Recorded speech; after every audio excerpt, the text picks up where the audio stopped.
Hello, good morning students. आज हम करेंगे पाठ 8 राजा का हिस्सा।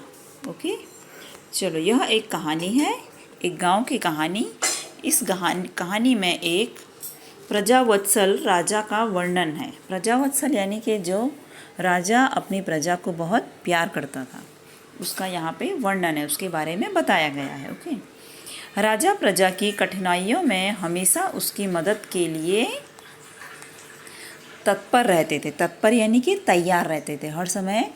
वह राजा कैसे थे? प्रजावत्सल यानी कि प्रजा को उतना प्यार करते थे कि कुछ भी मुश्किल होती थी उसके राज्य में किसी भी व्यक्ति को, तो वह उसको मदद करते थे। पैसों की ज़रूरत होती थी तो पैसा दे देते थे।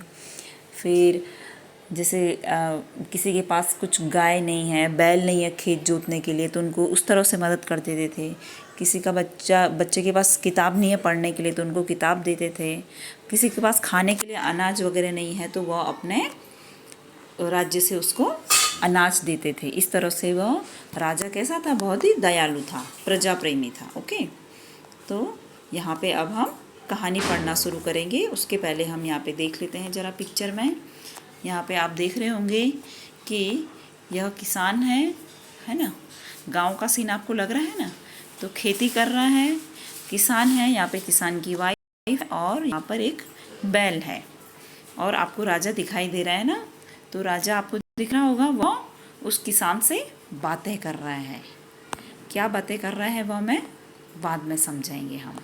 फिर यहाँ पर देखो क्या है, ये खेत है ना। किसान खेती करता है, तो यहाँ पे दिख रहे हैं ना, अनाज बड़े बड़े हो गए। इस तरह से उसने खेत जोता, फिर बाद में कुछ ही महीनों में अनाज बड़े हो जाते हैं, है ना। चलो, मैं यहाँ पर आपको यह कहानी समझाती हूँ। राजा भोज बड़े प्रजावत्सल थे। प्रजावत्सल का अर्थ मैंने आपको आगे समझाया कि वह अपने प्रजा को बहुत ही प्यार करते थे। वे स्वयं राज्य में घूम घूम कर प्रजा की कठिनाइयों को देखा करते थे कि उनकी प्रजा को क्या परेशानी है। वह अपने आप स्वयं यानी कि खुद राज्य में घूमते थे और देखते थे, और उन्हें यथासंभव यानी उनसे हो सकता था उतना वह दूर किया करते थे। अपने प्रजा की परेशानियों को अगर उनसे हो सकता था, पॉसिबल बोलते थे ना, अगर तुमसे पॉसिबल है तो तुम मदद करो, अगर नहीं होता है तो नहीं करते थे। पर जितना उनसे यथासंभव हो सकता था वह उनकी परेशानियों को दूर किया करते थे। एक दिन राजा अपनी रानी के साथ रथ पर सवार होकर राज्य का भ्रमण कर रहे थे। यानी कि भ्रमण कर रहे थे यानी कि घूम रहे थे। ओके, अपनी रानी के साथ वह रथ में बैठ करके घूम रहे थे। वे राजधानी से बहुत दूर निकल गए। वे कहाँ चले गए? घूमते घूमते बहुत दूर निकल गए। उन्होंने देखा कि एक खेत में एक किसान हल जोत रहा है। उन्होंने क्या देखा कि एक किसान क्या कर रहा है? हल जोत रहा है। हल आपने देखा होगा, इस तरह का रहता है, देखो, है ना। उसका ऊपरी हिस्सा बैल के कंधे पर लगा रहता है और नीचे से इस तरह से रहता है, देखो, स्लाइडिंग। फिर आगे आगे बढ़ते हैं तो वो मट्टी को खोदते खोदते आगे बढ़ता है, तो उसे बोलते हैं खेत जोतना। यह हुआ हल। हल से खेत जोत रहे हैं। इस तरह से उसने देखा कि देखिए, एक खेत में एक किसान हल जोत रहा, अगर उसके हल में एक ही बैल है, दूसरे बैल के स्थान पर उन्होंने देखा कि एक खेत में स्थान पर उसकी स्त्री हल खींच रही है। दूसरे बैल के स्थान पर क्या है? उसकी स्त्री हल खींच रही थी। दिख रहा है यहाँ पे, ये बैल है, और जहाँ पे दूसरा बैल होना चाहिए वहाँ पर क्या है? वह स्त्री है। वह क्या कर रही है? वह भी बैल के साथ में हल खींच रही है ना। अब ऐसा क्यों है? आपने देखा होगा अधिकतर होता है कि दो बैल होते हैं, है ना, वो खेत जोतते हैं। पर यहाँ पर दो बैल नहीं है, यहाँ पे एक ही बैल है, और दूसरे बैल की जगह पर क्या है? किसान की वाइफ है, उसकी स्त्री है। स्त्री यानी कि उसकी बीवी है। राजा भोज ने रथ को रोका और किसानों के पास जाकर कहा, भले आदमी, तुम यह क्या अत्याचार कर रहे हो? राजा का नाम क्या था? राजा भोज, है ना।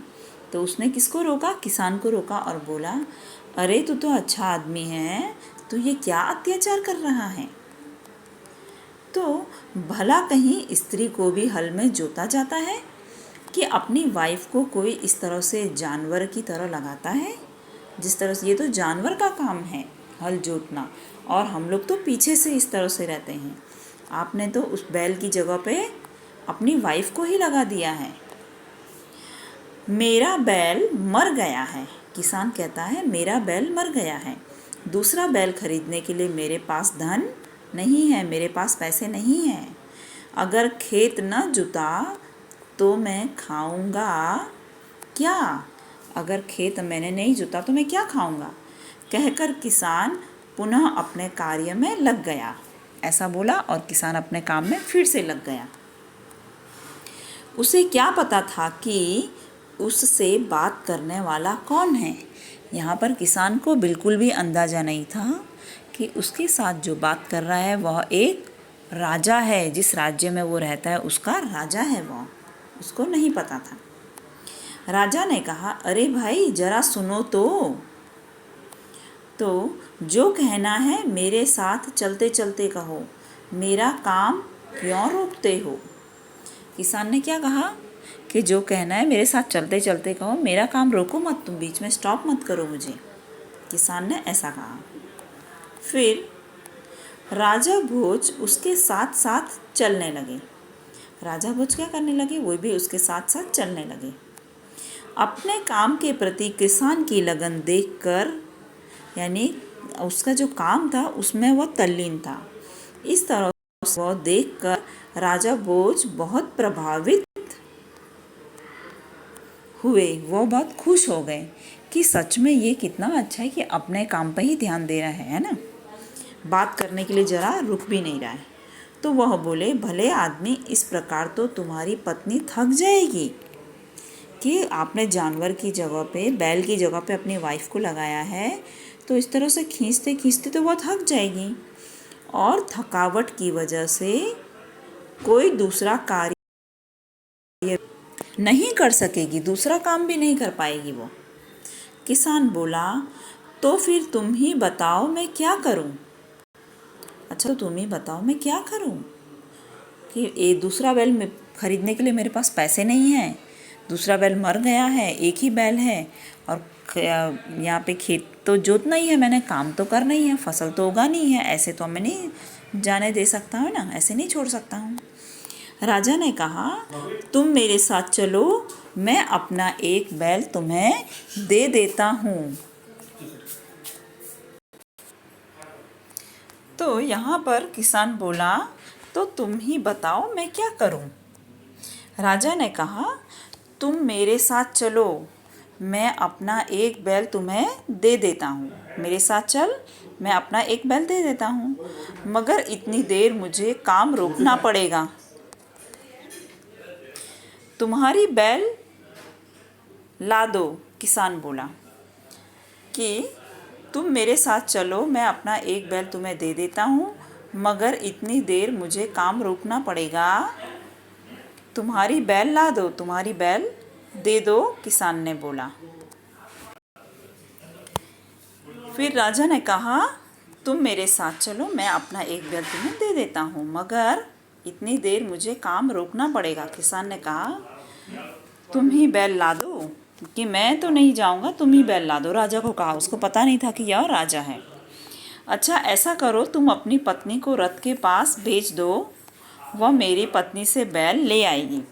तो यहाँ पर राजा ने क्या बोला कि आपकी जो वाइफ है उसको आप मेरी रानी के पास भेजो, तो वो बैल लेकर के आ जाएगी, वो उसको बता देगी, है ना। फिर मैं तुम्हारे हल जोतूंगा, तब तक तुम्हारा जो ये काम है वो मैं कर दूंगा, मैं जुट जाऊंगा तुम्हारे हल में, जहाँ पे तुम्हारी वाइफ को लगाए ना तुमने, उसकी जगह पर मैं लग जाऊंगा, राजा ने कहा। किसान इस बात पर राजी हो गया। किसान ने बोला, हाँ, पर मेरा काम होना चाहिए बस। अच्छा, मेरी वाइफ को वहाँ भेज दे, वो बैल ला देगी, और मेरी वाइफ जो बैल के साथ में हल जोत रही है उसकी जगह पर आप लग जाओ। तो किसान इस बात पर राजी हो गया। राजा भोज हल में जुट गए और किसान की पत्नी रथ में चली गई। उसने रानी को सारी बात बताई। फिर उसने कहा कि मुझे जो वहाँ पे आदमी आए हैं उन्होंने मुझे बोला कि आप वहाँ चले जाओ और मेरी वाइफ को बोलो कि एक बैल वो आपको दे देगी। तो किसान इस बात पर राजी हो गए। राजा हल में जुट गए। ओके, फिर रानी ने पूरी बात सुनकर कहा, तुम्हारा बैल तो कमज़ोर होगा, वह हमारे बैल का साथ नहीं दे सकेगा। कि तुम्हारा बैल तो कमज़ोर होगा, हमारा तो तंदुरुस्त है, इसलिए तुम दोनों ही बैल ले जाओ। हम जो हमारे दोनों बैल हैं वो ले जाओ। किसान की पत्नी दोनों बैल लेकर खेत पर पहुंची। फिर वह उसको दोनों बैल उसने अपने घर से दे दिया और वो बैल लेकर के वह किसान की वाइफ खेत पर पहुंची। किसान बहुत प्रसन्न हुआ। किसान खुश हो गया कि वाह, इतने अच्छे बैल, अब तो मेरी जो मैं खेत जोत रहा हूँ वो अच्छी तरह से मेरा काम फटाफट हो जाएगा। राजा भोज ने कहा, अगर कभी कोई दिक्कत हो तो मेरे पास आना। तो इस तरह से राजा ने बोला, चलो ये बैल हो गया, अब तुम इनको लगा दो। और वो काम पे लग गया फिर, और बोला कि अगर कोई परेशानी हो आगे तो मेरे पास आना। कहकर राजा भोज ने उसे अपना परिचय दिया तो किसान शर्मिंदा हो गया। फिर बाद में राजा भोज ने बोला कि इस राज्य में जो आप रहते हो वहाँ का मैं राजा हूँ। तो इस तरह से उसने अपना परिचय दिया तो किसान क्या हो गए, शर्मिंदा हो गए कि अरे रे, राजा से मैंने काम करवाया, राजा को मैंने बैल की जगह पर लगवाया कि आप वो हल जोतो, ओके, हल में लगो। इस तरह से मैंने बहुत गलत किया। उसको थोड़ा शर्म जैसी आई कि मैंने राजा को भी कुछ नहीं समझा। फिर उसने राजा से बार बार क्षमा मांगी तो उसने माफ़ी मांगी कि प्लीज़ मुझे माफ़ कर दो, मेरे से गलती हो गई। राजा प्रसन्न होकर वापस चल दिए, पर राजा खुश थे कि नहीं, मुझे ऐसा ये काम करने में भी मजा। उस किसान के खेत में बहुत अच्छी फसल हुई। तो उस बार उस किसान के खेत में बहुत अच्छी फसल हुई। उसके आश्चर्य का ठिकाना न रहा, यानी वह बहुत ही खुश रहा, सरप्राइज हो गया, चौंक गया कि वाह, इतनी अच्छी फसल हुई मेरे खेत में। फिर उसने देखा कि खेत के जितने हिस्से को राजा भोज ने जोता था उसमें मोती उगे थे। तो जितने भाग में राजा ने जोता था उसमें क्या उगे थे, मोती उगे थे। बाकी के हिस्से में उम्दा किस्म के गेहूं उगे थे, यानी अलग।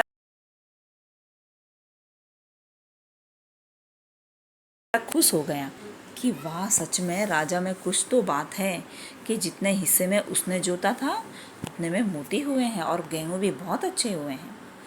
किसान ने सारे मोती इकट्ठे किए और राजा भोज के पास जा पहुंचा। उसने ऐसे मोती लिए और राजा भोज के पास जा पहुंचे। उसने सारे मोती राजा भोज के चरणों में रख दिए और राजा को सारा किस्सा कह सुनाया। वो देखो, उसकी वाइफ और ये दोनों मोती लेके जा रहे हैं ना राजा के पास, कि देखो ये पूरा मोती, ये आपने जिस हिस्से में जोता था उस हिस्से में यह हुआ है। तो वह राजा को देने आए। राजा ने कहा, ये मोती तुम्हारे, इन पर तुम्हारा हक है, इन्हें तुम ही अपने अधिकार में रखो, कि ये तुम्हारे खेत के हैं तो इन पर तुम्हारा अधिकार है, इसलिए तुम रखो। तो नहीं महाराज, यह आपके परिश्रम का प्रताप है, इसलिए मैं इन्हें नहीं ले जाऊंगा, कि यह आपके मेहनत का फल है, मैं इनको नहीं ले जाऊंगा। मेरी प्रार्थना है कि आप इन्हें राजकोष में जमा कर लें। राजकोष में यानी कि राज्य के कामकाज के लिए जो रखा रहता है ना पैसा, उसमें, कि उसमें आप रख लें और गरीबों की भलाई के लिए काम में लें। किसान ने प्रार्थना की। किसान की बात सुनकर राजा बहुत प्रसन्न हुए और उन्होंने मोती स्वीकार कर लिए। इस तरह से यहाँ पर वह बहुत ही खुश हो गया। तो किसान की बात सुनकर राजा बहुत प्रसन्न हुए और उन्होंने मोती स्वीकार कर लिए। चलो अब हम यहाँ पर देखेंगे शब्दार्थ। तो यहाँ से आपको क्या पता चला कि किसान कैसा था? किसान ईमानदार था, उसके पास मोती थे फिर भी उसने अपने पास नहीं रखे और राजा को सारे मोती दे दिए। चलो अब यहाँ पर देखेंगे शब्दार्थ।